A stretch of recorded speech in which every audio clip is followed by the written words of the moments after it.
As people worship inside Plymouth Congregational Church, they hear messages in Arabic, in Hebrew. They sing a Native American melody. Faith leaders that sound different, but their messages are the same. We have to be thankful, but also acknowledge struggle in the middle of Thanksgiving. A struggle outlined by Reverend Jim Bear Jacobs, a tribal member. For many, many Native people, this is a day of mourning. It's not a national holiday. A day marked by a loss of land, a loss of identity, and this year especially is a struggle as members of the Standing Rock tribe in North Dakota fight to keep the Dakota Access Pipeline from being built on their land. All right, it's been counted. For others, this Thanksgiving comes with a struggle to understand the recent election and the future of our country. But within that, these leaders say never lose hope. We should be contributing to that new chapter, but in a positive way, not in a negative way. Offerings of peace on a day we collectively reflect on life and what's ahead. Peace be with you. Peace be unto you. Peace be upon all of you. Also this morning, an open discussion trying to unite people against hatred. Dozens of people from many different faiths gathered yesterday in Baltimore County to talk about the recent presidential election. There was discussions about race, politics, and prejudice. Faiths including Islam, Catholicism, all participating. Organizers say while there is a climate of divisiveness, they believe the only way to stop that is by coming together.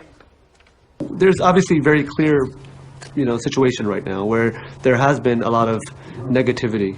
But America has spoken. America has chosen Donald Trump to be his president, and our faith teaches us to obey those who are in authority among you. Organizers say they hope that meeting is the start of an ongoing discussion within many different congregations.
She is the first woman in history to compete in Miss Minnesota USA wearing a hijab and a burkini. And Fox 9's Courtney Godfrey at the contest tonight where the teen says she's paving the way for others to do so as well. Courtney?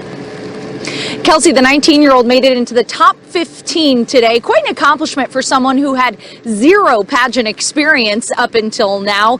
But it wasn't her stunning looks that have thrust her into the national spotlight, it is what she chose to wear in today's competition. The smile, the poise. It seems Halima Aden has what it takes, even if she doesn't fit that beauty queen stereotype. An American Muslim, Aden's religious beliefs prevent her from showing the skin you often see at pageants. And for her, that was motivation enough to enter the Miss Minnesota USA competition. If you sit there and you wait for somebody else to represent you, you're gonna wait forever. So I challenge all women or anybody really, if you ever feel underrepresented, go out, take it upon yourself to represent the people that you want. Now a freshman at St. Cloud State, 19-year-old Aiden says growing up, she rarely ever saw positive representations of Muslim women. I think I was like 8 years old when one of my teachers was like, draw a Disney princess that looks like you or whatever, you know? And all the little girls had pictures of, you know, Cinderella or the Little Mermaid. And I had no one because there was nobody who looked like me. Years later, she's hoping her participation in the pageant will inspire other Muslim women as she chooses to ignore the critics. We as Muslim women, we're already so oppressed in the society. We shouldn't tear each other down. You know, if you see a sister doing something good or bringing a positive image to, you know, Muslims, we should support that. I would support that. Pairing her ball gown with a hijab and sporting a full coverage burkini for the bathing suit competition, Aiden's bid for the crown ended with a spot in the top 15. But her message of inclusiveness has easily put her among the weekend's winners. Toronto television journalist is believed to be Canada's first anchor to don a Muslim headscarf at one of the city's major news broadcasters. Jane Lamassa was asked to fill in on the anchor desk for City News' 11 p.m. broadcast last week and created a buzz after the broadcast ended, and she tweeted, "That's a wrap. Tonight wasn't just important for me. I don't think a woman in hijab has ever anchored a newscast in Canada." Toronto's news is always available on citynews.ca and the City News mobile app. Your next City News comes bright and early tomorrow morning on Breakfast Television. Thanks for watching. Good night. Federal agencies are rushing out a final volley of executive actions in the last 2 months of Barack Obama's presidency. This comes despite warnings from Republicans in Congress and the reality that Donald Trump will have the power to erase much of their handiwork after January 20th. Regulations on commodity speculation, air pollution from the oil industry, doctors' Medicare drug payments, and high-skilled immigrant workers are among the rules moving through the pipeline. Also moving ahead are negotiations on an investment treaty with China and decisions by the Education Department on whether to offer debt relief to students at defunct for-profit colleges. This is all coming as the Obama administration grasps at one last chance to cement his legacy. If you're looking for Trump Tower on Google Maps, you won't exactly find it. That's because somebody changed the building's name from Trump Tower to Dump Tower. Users began noticing the Fifth Avenue building's name change Saturday afternoon. The trend caught on with the Trump International Hotel, a second Trump building, also renamed on Google Maps. Pix 11 has reached out to Google but has not heard back from them yet. President-elect Donald Trump fired off a tweet storm Sunday over the pending vote recount in Wisconsin, where he won by 27,000 votes. Hillary Clinton conceded, he wrote, noting that after the election, the Democratic nominee said we owe him a chance to lead. Clinton's general counsel said on Saturday they would participate in the recount, which was initiated by Green Party candidate Jill Stein. She has raised $6 million for the effort and may pursue recounts in Michigan and Pennsylvania. Trump calls it a scam, and today his chief of staff went further. And it's ridiculous. This is a fundraising, notoriety-driven fraud by a person who won 33,000 votes in Wisconsin to President-elect Trump, who won 1.4 million. Also today, the transition team's debate over who should be Secretary of State spilled into public view once again. Governor Mitt Romney and Mayor Rudy Giuliani are among those being considered. This is the man who could become the next president of France. Former Prime Minister François Fillon won the centre-right Republican Party's nomination on Sunday. Fillon is a social conservative with economically liberal ideas who says he will put an end to the 35-hour working week rule and slash public spending. He's also pledged to reduce immigration and exert strict administrative control over Islam. I often hear that the rules of secularism must be hardened. But why impose new demands on Catholicism, Protestantism, and Judaism? They have lived in peace with the Republic for decades, when only fundamental Islam threatens our society.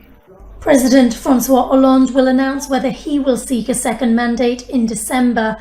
But with an approval rating of just 4%, his chance of re-election seems extremely unlikely.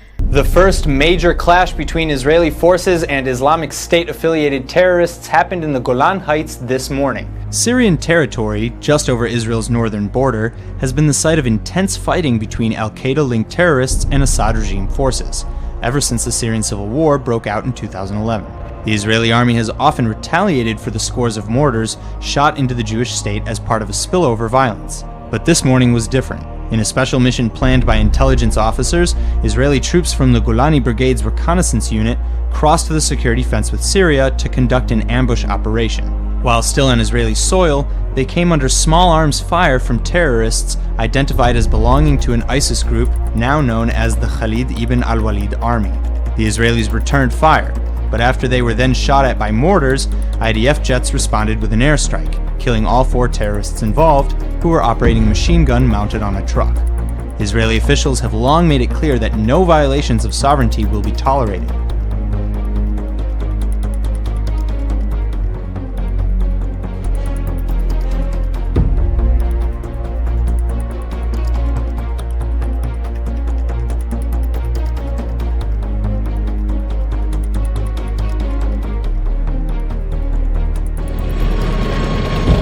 Current Mideast focus, pushing ISIL out of Iraq and Syria. As battles rage, neighboring countries watch closely, guarding against overspill as ISIL loses ground.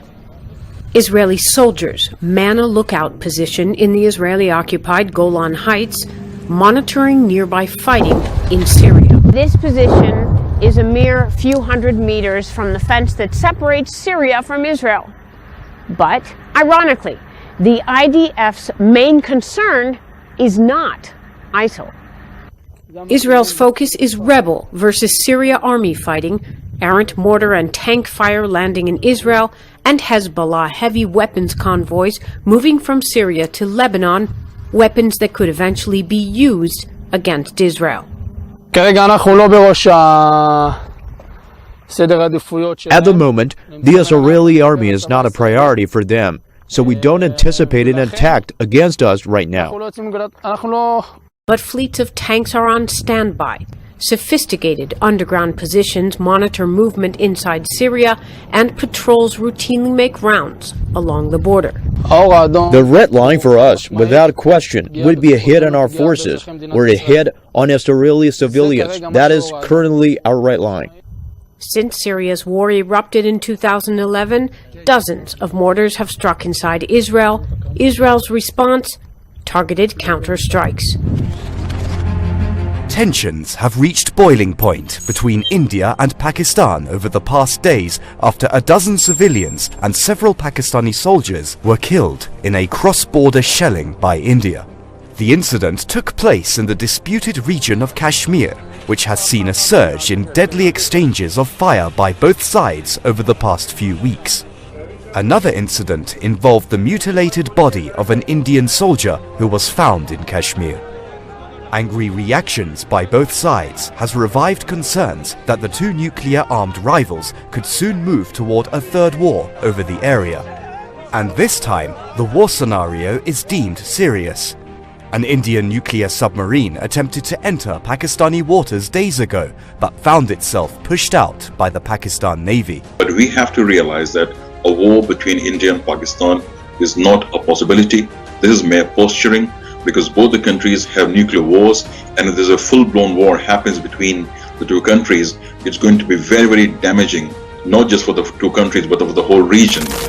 Now, it has emerged that Japan's defense ministry and its self-defense forces were targeted in a cyber attack earlier this fall.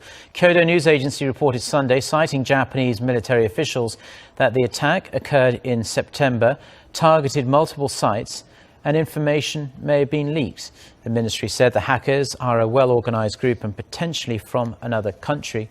The report said the defense information infrastructure that connects the self-defense forces' bases and camps was subject to the attack.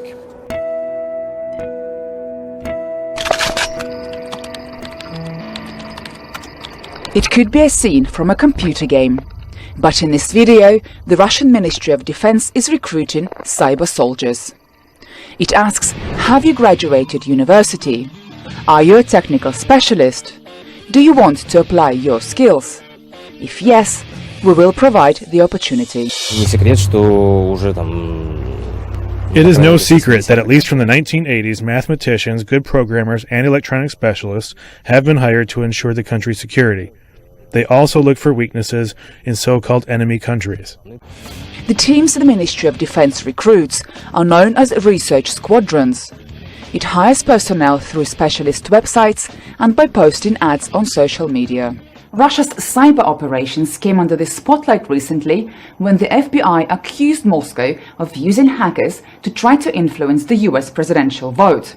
A hacking group known as Fancy Bears recently hacked and published sensitive data about Olympic athletes after the World Anti-Doping Agency recommended that Russian athletes should be banned from this year's Olympic and Paralympic Games.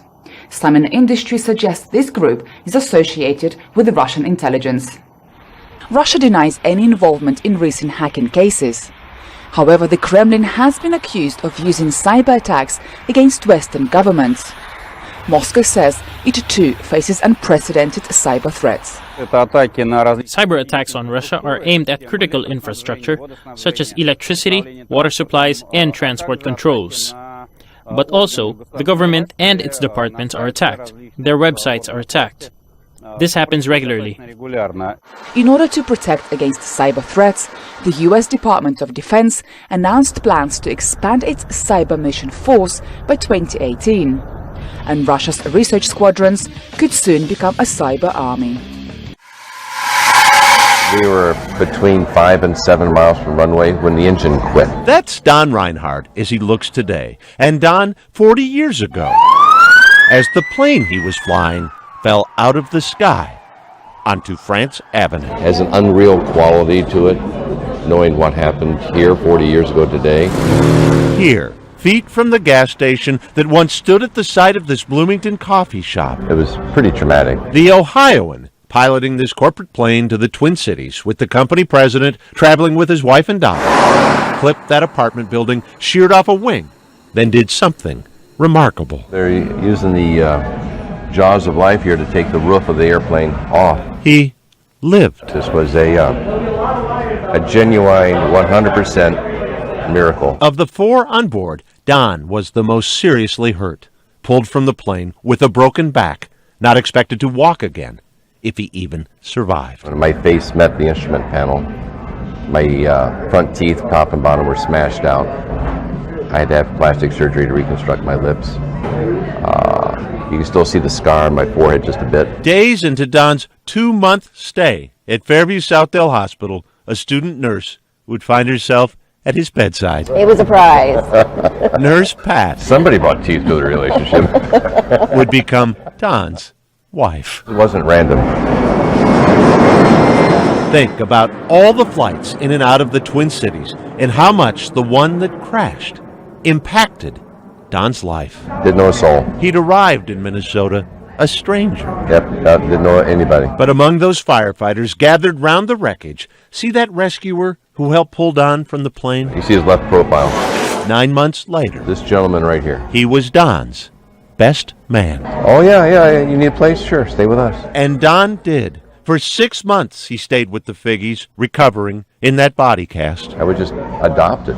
Remember the Figgies? Get a hug? Who met Don at the hospital and took him in? Good to see you. Glad you were here. The whole family is here. Ellen, you haven't changed a bit. Along with a room full of others. Good to be on the correct side of the grass. Who made a place in their hearts 40 years ago for an out-of-towner Dave! who dropped in. Holy buckets, Dave. Good to see you. 40 years ago, my life started again. Don survived to meet his wife, resume his flying career, move to Iowa, become a father and grandfather, and discover his faith. Good to see you. So it's a good thing. Thank you very much. Don Reinhardt didn't make it to the airport. Amen. He landed instead where he was supposed to.